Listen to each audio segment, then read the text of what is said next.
So this 14-year-old teen fell to his death. Unfortunately, it's a tragic accident. And this guy, this 14-year-old, he was, just going out for just a fun ride with his mates, and bang, fell off the ride. He was just crazy. A lot of people are going to blame the ride straight away, but there's a lot of things to blame here. The teenager, 14. What do you know at 14? He's going with, you're a blank slate basically, and you're just programmed easily. You'll be safe, you'll be okay, mate. Like how did this kid get to 350 pounds? How did he get to 350 pounds? If he was of healthy weight, the little harness, would have clipped down on him and he'd be okay. He'd still be alive today. But at 350 pounds, he wouldn't have the strength to hold himself in, and the G-force would just slide you out. So who's to blame here? Definitely the parents are to blame. Like, why would you let your kid go on rides? 350 pounds, 6'4" at age 14. Like, how do you let your kid get so obese? Seriously. This is an obesity fatality. No one's going to talk about that, though. No one's going to talk about that because it's, we're in a body positive world, and you can't talk about that. It's crazy, but no one's talking about that at all. If this is the real issue. If his parents didn't let him get 350 pounds, if there's more education in schools telling kids the fat you eat is the fat you wear. If you want to lose fat, stop eating so much fat. They don't teach that. What they teach is starve yourself, calories in, calories out, Greg Douchet model. Have more pre-workout powder and starve yourself. That's what they teach, and that causes leptin resistance. It causes insulin resistance, and it causes the body to become, excessively anabolic in an obesity sense, in an obesity context. It just causes a cascade of anabolic hormones in the body that just, you makes you predispositioned to extra adverse, adipose tissue, enhancements there, especially visceral fats. So his parents, in my opinion, is to blame. The food industries are to blame. All the fatty food. You go to average school cafeteria, it's just food's full of fat. Full of fat. Like, you try and go to any school cafeteria and get a durianrider protocol meal. High sugar, low fat. You can't do that. You can't do that. Even the rice is smothered in oil, butter, or margarine. All right? Any vegan dish they make smothered in oil. Drinks, just fake sugars, artificial sweeteners. Not even real sugar.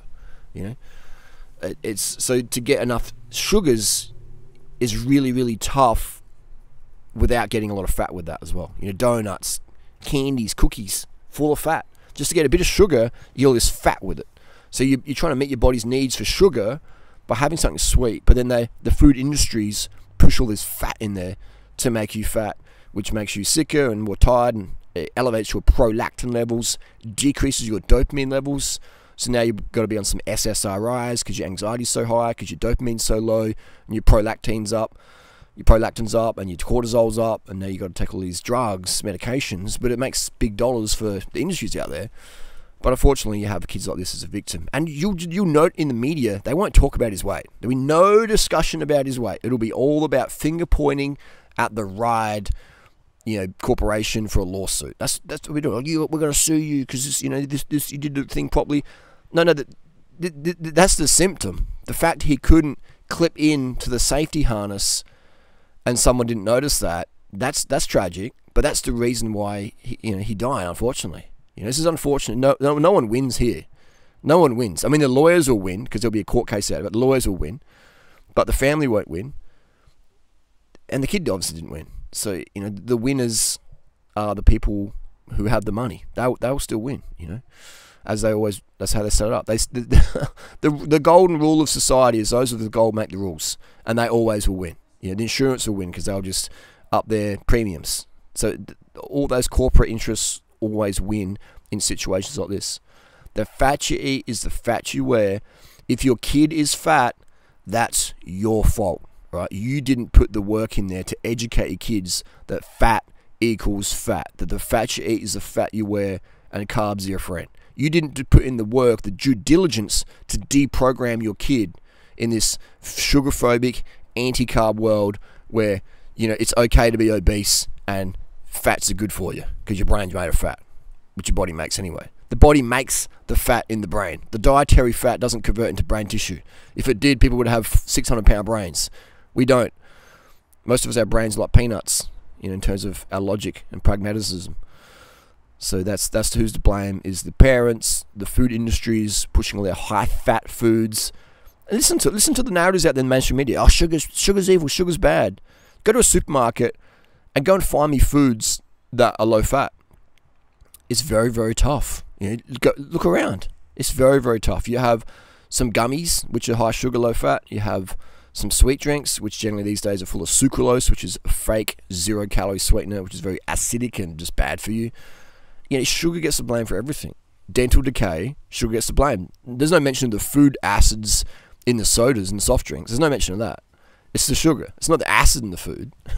It's not the food acids, carbonic acid, phosphoric acid damaging your enamel. It's the sugar. How crazy is that? Sugar's pH neutral.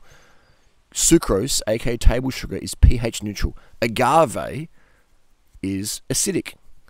Phosphoric acid is acidic. These things are in soft drinks and sodas.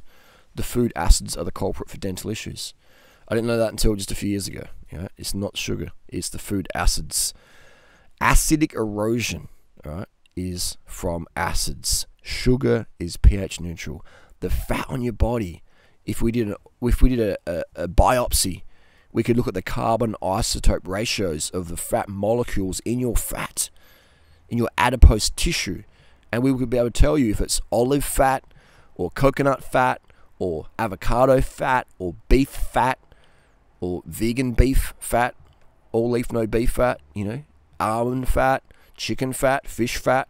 We can literally see where most of your fat comes from. So if you did a biopsy of me, a fat biopsy, you would see most of my fat. Well, I don't have much fat left in my body, but it would come from vegetable oil. It would come from avocado. It would come from flaxseed, things like that, which I've eaten in the last year or so. It wouldn't come from any animal sources. It would come from plant fats. Okay, so as a vegan, obviously. So there you go. Do a fat biopsy. There's no such thing as fat made by sugar. you can't do a fat biopsy and go, oh, this fat was made from sugar, because that's impossible. Okay, it's impossible. The body makes its own saturated fat as well, so we don't need much at all because the body's making it. But yeah, this. But if go look at the narratives, go flick through the media today, and there's no mention of that at all, is there? There's no mention that potentially the cause of this was 350 pounds. He's literally almost 200 pounds overweight. 6'4", 14. Okay, that happens. 350 pounds. I mean, if he was doing my protocol, 6'4", he would probably be around 75, 80 kilos.